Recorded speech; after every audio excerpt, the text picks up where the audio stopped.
Por que será que a nossa própria mente, às vezes, decide simplesmente esconder as nossas lembranças da gente mesmo? E o mais assustador, né, é o que acontece quando essas memórias que estão lá trancafiadas decidem lutar com unhas e dentes para voltar à superfície. Exatamente. Olá, pessoal! Sejam muito bem-vindos a mais uma transmissão aqui do canal Psi em áudio. Olá, é um prazer estar aqui de novo. Ah, o prazer é todo meu. E olha, para quem está acompanhando a gente, essa é a aula 5 do nosso mergulho profundo na psicanálise freudiana. Isso mesmo, a nossa aula 5 e o bicho vai pegar hoje. Vai mesmo. A nossa missão hoje é desbravar um dos conceitos, mais fundamentais de toda a teoria clínica, que é o recalque. Ou repressão, como alguns preferem chamar. Um conceito vital.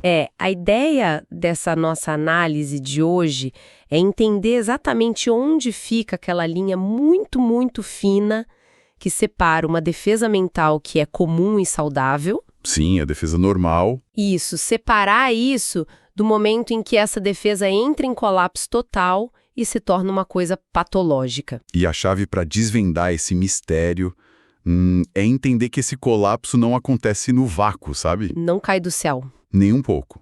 Toda essa mecânica do adoecimento psíquico, aquele momento em que a represa se rompe de vez, está intrinsecamente ligada à infância.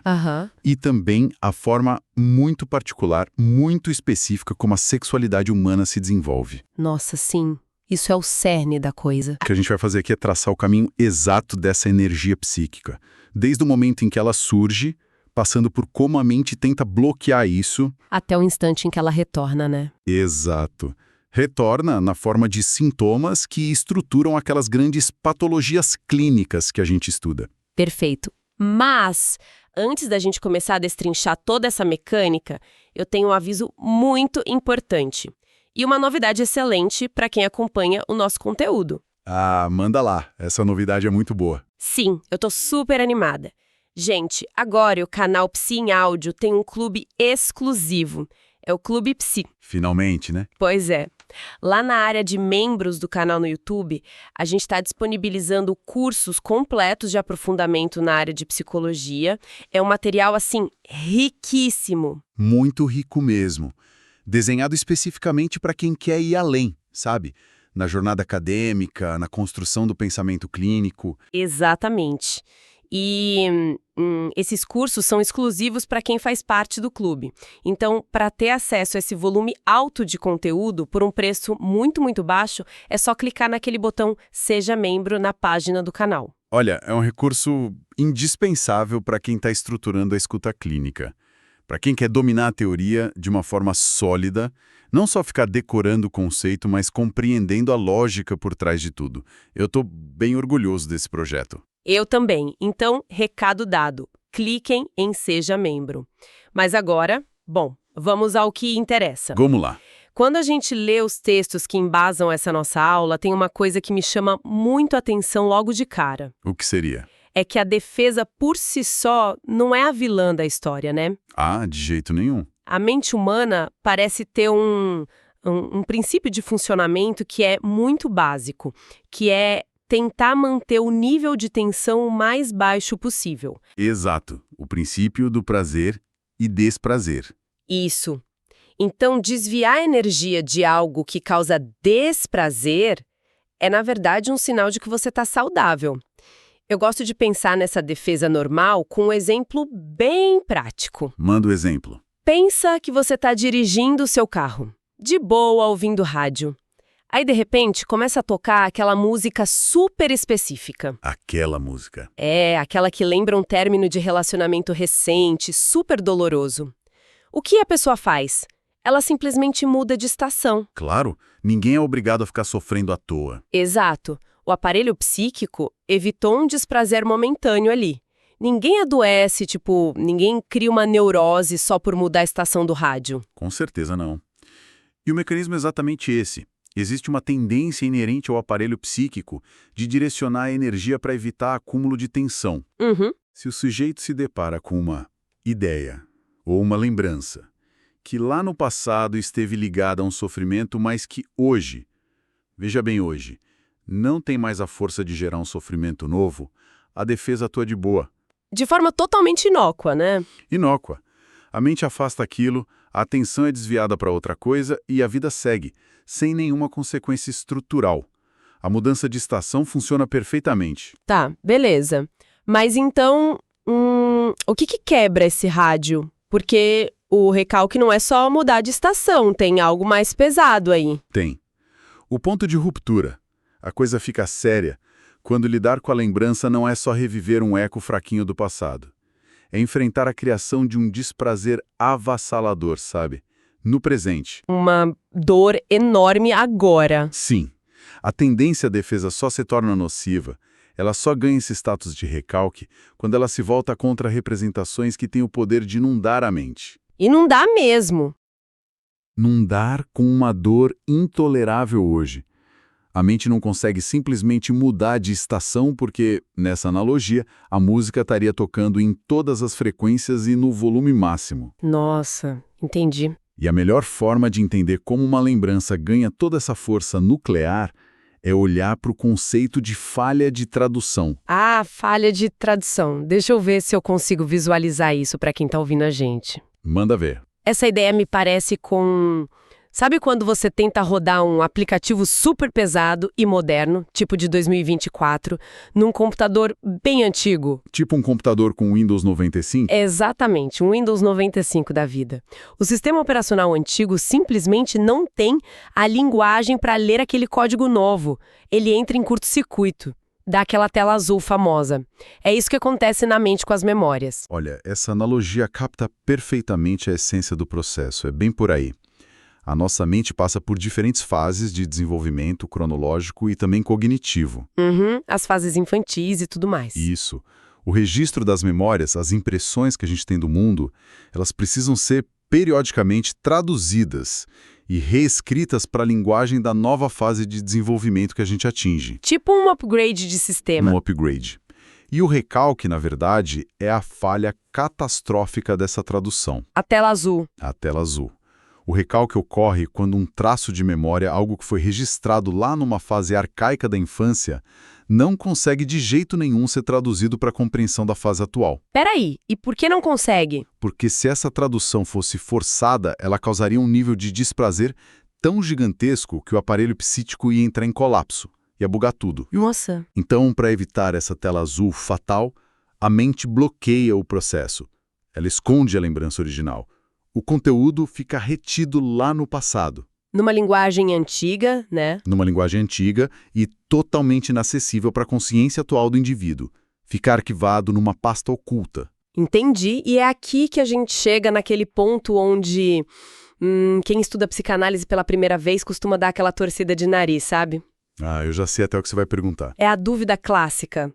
Porque esse curto-circuito, essa falha tão dramática de tradução que gera o recalque, está sempre, invariavelmente, ligada à sexualidade infantil. A famosa questão sexual de Freud. Pois é, porque a mente não sofre essa tela azul tentando traduzir a memória de, sei lá, um tombo feio de bicicleta ou um baita susto com um cachorro enorme na infância. O que a sexualidade tem de tão especial para quebrar o sistema? Olha, essa pergunta é o coração da teoria freudiana. E a resposta, incrivelmente, não está no conteúdo da cena em si. Está na biologia e na cronologia do desenvolvimento humano. Como assim? A sexualidade humana tem uma peculiaridade que é quase exclusiva nossa. O desenvolvimento dela se dá em 2 tempos. É o que a gente chama de efeito retardado, ou a posteriori. 2 tempos. Pensa numa experiência sexual lá na primeira infância. Pode ser uma sedução, uma exploração do próprio corpo, ou a criança observou algo. Uma cena primária, talvez? Exato. No momento em que essa vivência ocorre na infância, ela geralmente não causa um grande desprazer. A criança pequena não tem ainda o aparelho moral, a vergonha ou o superego formados. Ela não tem a régua para medir aquilo. Nenhuma régua. Ela não julga aquilo como errado, pecaminoso ou nojento. Muitas vezes, a experiência é só confusa, ou até mesmo vem acompanhada de uma certa satisfação física. Ou seja, o evento acontece, a memória é arquivada, mas não tem uma etiqueta gigante de perigo colada nela ainda. Nenhuma etiqueta. A bomba relógio está plantada, o relógio está correndo, mas ninguém percebeu. Perfeito. A bomba tá lá, quietinha, o desastre só acontece anos depois. Quando Essa mesma pessoa chega na puberdade, o corpo sofre uma inundação hormonal, o amadurecimento físico traz junto o desenvolvimento do pudor, da moralidade, da aversão. o pacote completo da adolescência. Um pacote completo. E aí, se por algum motivo da vida aquela antiga memória infantil for reativada nesse novo cenário, o resultado é explosivo. Nossa, porque agora a pessoa tem a régua moral para medir aquilo. A gente simplesmente não suporta. O aparelho psíquico de hoje não está preparado para essa magnitude de energia que vem de dentro. Entendi. A memória, que na época não doeu nada, produz hoje um desprazer gigantesco. Gigantesco. O eu se sente tão ameaçado que ele usa o recalque de uma forma desesperada. É a única maneira de uma lembrança produzir, assim, de forma atrasada, um efeito muito mais devastador do que o evento original em si. Isso clarifica muito a dinâmica clínica, sabe? Dá pra gente organizar a formação de uma neurose em etapas lógicas, o que ajuda demais quem tá estudando a estruturar o pensamento. Fica bem didático. Fica, né? Existe um primeiro momento, que é a vivência infantil precoce, depois um segundo momento, anos mais tarde, onde ocorre essa falha na tradução e o recalque entra em ação violentamente para esconder a lembrança. Que é a formação do que a gente chama de sintoma primário. Isso, sintoma primário. Mas o que me intriga é o que acontece depois disso. A pessoa não adoece imediatamente de forma grave, certo? Existe meio que uma calmaria. Há uma ilusão de calmaria, na verdade. Esse é o terceiro momento que a gente frequentemente associa ao período de latência. A pessoa parece saudável. A defesa parece que deu certo, né? Parece um sucesso absoluto. A memória foi trancada lá no porão e a vida segue. Mas essa saúde é o que podemos chamar de uma paz armada. Paz armada, adorei o termo. Porque a mente gasta uma quantidade exaustiva de energia psíquica todos os dias, o tempo inteiro, apenas para manter a porta desse porão trancada. É uma força de contenção constante. Constante. A força recalcante precisa fazer uma contrapressão contra a energia daquela lembrança. Porque a lembrança não morre, ela continua lá, querendo subir. É tipo tentar segurar uma bola de praia grande debaixo d'água na piscina. Ótima imagem. Enquanto o braço tiver força, a água fica ali lisa na superfície. Parece que não tem nada. Mas o esforço muscular ali embaixo da água é absurdo. E é invisível, né? Perfeito. É um esforço invisível e que drena muita energia. E o quarto momento é justamente quando esse braço cansa, a defesa falha e a gente tem o famoso retorno do recalcado, que é a doença em si, os sintomas invadindo a vida adulta. É quando a bola escapa e espirra água para todo lado. Exatamente. Bom, antes da gente explorar exatamente como essa bola de praia escapa para a superfície e se transforma em diferentes doenças clínicas, eu quero fazer um convite rápido para quem está mergulhado aqui com a gente. O pessoal deve estar com a cabeça fervendo de ideias agora. Tenho certeza que sim. Olha, se o conteúdo dessa aula está clareando as coisas para vocês, não deixem de curtir o áudio aqui no canal e, por favor, compartilhem o link lá nos grupos de WhatsApp, no Telegram da Faculdade de Psicologia ou com colegas de profissão. Isso ajuda demais o canal, né? Ajuda muito a fortalecer a nossa comunidade e a levar esse conhecimento estruturado para mais gente que está na mesma jornada. E claro, se houver o desejo de aprofundar de verdade nesses conhecimentos, a gente separou umas sugestões de bibliografia excelentes que estão aqui na descrição do vídeo. Vale muito a pena conferir. O retorno às fontes originais é sempre o divisor de águas entre só conhecer a teoria por cima e, de fato, compreender como ela opera. Com certeza.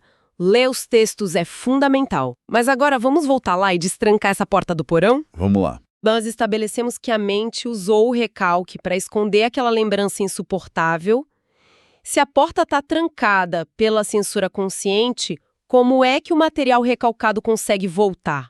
Como a doença aparece lá na frente? Ela aparece porque o recalque, na verdade, é um mecanismo muito falho. Ele não apaga o arquivo. Não destrói a lembrança de jeito nenhum. Ele apenas corta o acesso direto a ela. O material recalcado mantém toda a sua energia pulsional.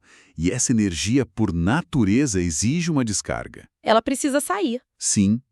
Se o caminho principal, que seria o acesso limpo à consciência e à ação, está bloqueado por guardas armados, essa energia procura um desvio. Um atalho. Um atalho sorrateiro. Ela sofre deformações, ela se disfarça, gruda em outras ideias que parecem inofensivas e finalmente consegue invadir a consciência através de um acordo. Ah, formação de compromisso. Isso, a famosa formação de compromisso. O sintoma que a gente atende na clínica é basicamente isso, um tratado de paz meio torto. Como assim um tratado de paz? Porque, ao mesmo tempo que ele satisfaz parcialmente a pulsão que estava presa lá embaixo, ele também atende à exigência da defesa. A pulsão aparece tão deformada, tão disfarçada, que o eu não reconhece o que é. O conceito daquela matemática psíquica explica isso de um jeito brilhante, né? Sim, a divisão dos fatores. Para forjar esse acordo, a mente meio que fatia a lembrança traumática em duas partes totalmente distintas. De um lado, a gente tem o conteúdo, que é a imagem visual, a cena da memória em si. A historinha do que aconteceu. A historinha. E do outro lado, o afeto, que é a carga emocional pura, a quantidade de angústia, de excitação ou culpa conectada àquela cena. A forma como a mente lida com essas duas fatias, isoladamente, é o que vai definir, na prática, se a gente está diante de uma histeria, de uma neurose obsessiva ou de uma paranoia. Exatamente. É o destino do afeto e do destino do conteúdo que dita qual vai ser a estrutura clínica do sujeito. Fala um pouco da histeria, então. Na histeria, por exemplo, o aparelho psíquico é extremamente eficiente em banir o conteúdo da consciência. A pessoa simplesmente não lembra da cena original. A amnésia é profunda. A imagem apaga. Apaga. Contudo, a cota de afeto, aquela energia emocional, não pode simplesmente evaporar. Então, o que a mente faz na histeria? Ela despacha esse afeto direto para a inervação corporal. Vai para o corpo. Vai para o corpo. O afeto sofre o que chamamos de conversão. E aí, ele se manifesta como um sintoma físico. Pode ser motor, tipo uma paralisia no braço sem nenhuma causa orgânica neurológica. Ou pode ser sensorial, como uma dor crônica, uma cegueira histérica. Basicamente, o corpo grita aquilo que a mente conseguiu esquecer. Uau! A emoção vira matéria, vira sintoma físico. Isso é muito louco. E na neurose obsessiva? Porque a estratégia aí parece ser diametralmente oposta, né? Completamente diferente. Na obsessiva, a mente preserva a emoção, o afeto fica ali, latente, super perturbador, mas ela faz um truque de mágica com a cena original. Ela faz um embaralhamento. Eu gosto de pensar na neurose obsessiva de novo com uma imagem visual. Imagina um funcionário dos Correios que está desesperado e muito atrapalhado. Adoro essas suas analogias. Fica mais fácil de entender, né? Imagina que existe uma caixa lá no estoque do correio. Essa caixa é a memória recalcada. E nela tem uma etiqueta vermelha gigantesca onde está escrito assim: cuidado, altamente perigoso e angustiante. O afeto puro. Exato.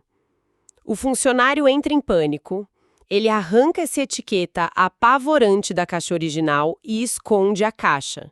Mas a etiqueta sobrou na mão dele, ele precisa colar em algum lugar. Ele não pode jogar a etiqueta fora. Não pode. Aí ele olha para a esteira rolante do correio, vê uma caixinha vazia qualquer passando, que, sei lá, só tem clipes de papel dentro.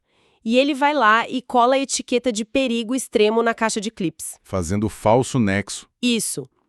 A mente da pessoa passa a sentir um desespero e uma culpa que são absolutamente reais, que é o afeto da etiqueta vermelha, mas, de forma totalmente ilógica, ela atrela isso à caixa de clipes. Perfeito. É por isso que alguém pode sentir uma ansiedade devastadora achando que algo terrível vai acontecer se não verificar a fechadura da porta 40 vezes antes de dormir. O afeto de culpa ali é verdadeiro, mas o conteúdo foi substituído por algo super banal. Olha, essa imagem dos Correios é brilhante mesmo para ilustrar o falso nexo. Na neurose obsessiva, o afeto de autorrecriminação permanece intacto e ele é consciente. O sujeito sofre intensamente. Ele tem noção de que está sofrendo. Muita noção. Mas como houve esse deslocamento para uma representação inofensiva, a própria pessoa reconhece que a ideia obsessiva é um absurdo. Ela sabe que checar a porta 40 vezes é irracional. Sim, ela fala, eu sei que não faz sentido, mas eu não consigo parar. Exato. A mente rompe a conexão lógica com o trauma. E o sofrimento obsessivo nasce justamente dessa força coercitiva, invencível, mas que está aplicada a pensamentos totalmente relevantes. Entendi, a histeria joga no corpo, a obsessiva embaralha as etiquetas. Mas e a paranoia? Como é que funciona essa matemática na paranoia? A paranoia é fascinante. Porque aí o jogo muda de nível, né? Entra o famoso mecanismo de projeção. E honestamente, eu sempre tive muita dificuldade de entender como a mente transforma o eu me odeio por ter feito isso em eles me odeiam e querem me destruir. É uma virada e tanto. Como que essa ginástica toda acontece sem a pessoa perceber? Então, a paranoia é o uso abusivo de um mecanismo que, numa escala muito pequenininha, todos nós usamos para interpretar a realidade, a projeção. O que acontece na defesa paranoica é singular. Tanto o conteúdo da lembrança quanto o afeto são preservados, o que é diferente da histeria ou da obsessão, onde um dos dois se perde ou se desloca. Então, na paranoia, a pessoa tem a cena e tem a emoção? Tem. O que sofre mutação não é a memória em si, mas a posição do sujeito em relação a ela. O eu do sujeito simplesmente não suporta o peso esmagador da recriminação interna. A culpa. Ele não tolera o julgamento moral de si mesmo. O movimento psíquico, então, consiste em expulsar essa recriminação para fora das fronteiras do eu, alocando isso no mundo externo. Ou seja, a voz que acusa, ela muda de endereço? Perfeito. Muda de CEP. A pessoa não consegue suportar a ideia interna de ser culpada ou muito inadequada, então o aparelho psíquico simplesmente terceiriza a culpa. Precisamente. O sujeito esquece que a origem da hostilidade estava lá dentro, porque, veja bem, um julgamento vindo de dentro, ele teria que ser aceito e sofrido em silêncio. É inescapável. Você não tem como fugir de você mesmo. Exato. Mas, se essa hostilidade vier de fora, sob a forma de vizinhos fofoqueiros, agências secretas ou forças obscuras, aí o jogo muda. O sujeito pode se defender, ele pode revidar, ele pode ficar indignado, ele pode lutar contra os inimigos. O delírio de perseguição da paranoia é construído exatamente com a mesma quantidade de energia que o sujeito precisaria usar para se defender de uma verdade penosamente insuportável sobre si mesmo. Que loucura arquitetônica da mente! A projeção alivia a angústia interna, transformando ela numa guerra externa. Exatamente isso. Impressionante. Bom, então a gente compreendeu como a bola de praia é empurrada para o fundo, entendemos como a mente constrói os sintomas para deixar essa pressão vazar, seja via corpo, via pensamentos obsessivos ou pela projeção paranoica. Fizemos o caminho completo. Quase, porque ainda falta uma pecinha nesse quebra-cabeça. A gente falou da tal da paz armada no período de latência, mas o que serve de gatilho real para isso desmoronar? O que rompe a represa? O que faz o braço cansar na vida adulta lá pelos seus 30, 40 anos, fazendo a represa do recalque desmoronar e a neurose se manifestar abertamente. Boa pergunta. Para entender o colapso desse sistema todo, a gente precisa olhar para o chamado fator econômico da psique, que é puramente uma questão de volume de energia, de quantidade de libido. A quantidade que faz o estrago. Sim. Todo esse material reprimido que a gente descreveu, a energia daquelas primeiras investigações sexuais infantis, a culpa, o afeto, nada disso fica flutuando solto. Tudo orbita em torno de uma grande estrutura de organização, o complexo de Édipo. Ah, o Édipo. Inevitável. Inevitável. Para que a criança se desenvolva e entre na latência, para ela ir para a escola aprender matemática e fazer laços sociais, os desejos impetuosos do Édipo precisam sucumbir ao recalque, devido ao medo da castração e à internalização das leis. Certo. Esses caminhos de desejo infantil secam lá na superfície, mas eles continuam profundamente traçados no inconsciente. Como se fosse o leito de um rio seco. O mapa antigo continua lá, esperando. Mas o que faz a água voltar para esse mapa seco? A frustração na vida presente. O adoecimento manifesto geralmente é acionado quando a cota de energia libidinal aumenta e não encontra saída. Como assim não encontra saída? Isso pode acontecer por dois caminhos.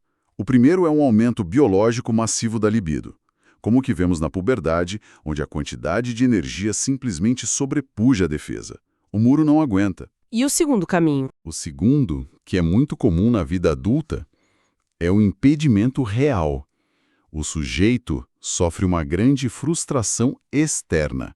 Ele perde um amor, fracassa violentamente na profissão, ou as condições da vida impedem qualquer satisfação direta dos seus impulsos vitais. Ah, a energia mental bate no muro intransponível da realidade. Bate no muro e não passa. Então, a libido fica represada ali e começa a transbordar. É como se a água do rio encontrasse uma barragem gigante e não conseguisse fluir para frente em direção ao oceano, que seria a vida real. E ela não desaparece, né? Ela recua. Exatamente isso. A energia libidinal, impedida de avançar para novas satisfações do mundo externo, é forçada a fazer o caminho inverso. É o que chamamos de regressão psíquica. Ela volta. Ela flui para trás. E essa energia preenche novamente aqueles velhos canais que estavam inativos desde a infância, reativando os desejos e fixações do complexo de Édipo. Nossa! De repente, os conflitos morais infantis, que pareciam superenterrados, são ressuscitados com uma força adulta. O eu atual não pode admitir esses desejos arcaicos de jeito nenhum. E aí a força recalcante entra em pânico. Sim, a força recalcante original tenta impedir a subida a todo custo. E o embate feroz entre essas duas forças é o que quebra a paz armada. O resultado desse violento choque, o meio tortuoso que a mente encontra para descarregar a tensão, é justamente a formação do sintoma clínico que a gente estudou hoje. Cara, que fascinante. A gente fez um trajeto incrível para estruturar esse conhecimento lógico todo. Eu vou fazer um apanhadão aqui só para garantir que os alicerces fiquem bem firmes para quem está ouvindo a gente, tá? Vai lá, faz o resumo. No fundo, a gente viu que o recalque ou a repressão, ele deixa de ser uma simples mudança saudável de estação de rádio e vira uma patologia quando o sistema não consegue traduzir lembranças lá da sexualidade infantil. Exato, o erro de tradição. O relógio corre, a puberdade chega, a moralidade surge e anos depois essa energia que estava reprimida ganhou um volume insuportável, gerando aquela tela azul na mente. E a mente precisa agir. Precisa. E para lidar com essa força, a mente firma um tratado de paz disfarçado, que é o sintoma. Vimos também que o sintoma usa aquela matemática de separar a memória da emoção. Ele pode jogar a emoção no corpo, como na histeria, pode colar a emoção de perigo em ideias banais, que é a neurose obsessiva com as caixas dos correios, ou ainda pode projetar a culpa no vizinho, que é a paranoia. Resumo perfeito. E tudo isso, toda essa dinâmica só sai das sombras quando a vida adulta, real lá fora, nos frustra, represando a nossa energia vital e forçando a nossa mente a regredir para os fantasmas do complexo de Édipo. Fez sentido? Fez muito sentido. É uma leitura bastante sólida de toda a dinâmica da psicopatologia psicanalítica. Acompanhar esse trajeto da energia é justamente o que permite a quem estuda desenvolver um raciocínio clínico coerente. Que maravilha! E olha, para não perder as nossas próximas aulas, onde a gente vai continuar desbravando esses novos territórios da mente humana, eu convido toda a nossa audiência a seguir o canal Psi em Áudio. Se inscrevam aí, pessoal. E reforço novamente, porque é muito importante, não deixem passar a chance de fazer parte do Clube Psi. É só clicar no botão Seja Membro para destravar cursos completos que vão de verdade transformar a forma como vocês analisam e estudam a psicologia. É um investimento na sua formação clínica, sem dúvida. Com certeza.